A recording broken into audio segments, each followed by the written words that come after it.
नबी पाक अलैहिस्सलाम ने फरमाया, अपने दुख लोगों के सामने ना बयान करना, सेठों नवाबों को ना बताते फिरना, दुनियादारों के सामने जाके ना रोना कि मैं तकलीफ में हूँ। पर मैं अगर दुनियादारों को दुख बताओगे रब तुम्हें कभी गनी नहीं करेगा। और लोग हैं कि उल्टा मजाक उड़ाएंगे आपकी, जिससे बड़ी पक्की यारी है ना, पक्की, वो तब तक पक्की है जब तक आपने 50,000 मांगा नहीं।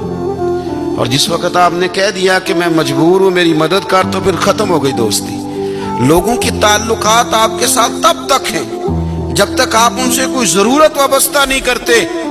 करीम आबू फरमाने लगे, बंदों के सामने दुख ना बयान करना, अल्लाह तुझे कभी गनी नहीं करेगा।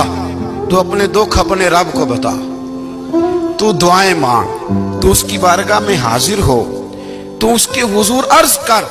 फरमाया अपने दुख अपने रब को बता, वो जल्दी करे या देर से करे तुझे सारी दुनिया से बेनियाज कर देगा, तुझे किसी का मोहताज नहीं रहने देगा। रसूल कायनात ने फरमाया, रब करीम फरमाता है, जब मेरा बंदा हाथ उठाता है ना तो मुझे हया आती है कि मैं खाली कैसे लौटा दूं इसके। इतने बड़े बादशाह की बारगाह में, ओ भाई, लोगों से इज्जतें तलाश करते हो तो वो क्या तुम्हें इज्जत देंगे? वो तो कल अच्छा कहते हैं परसों बुरा कहने लग जाते हैं।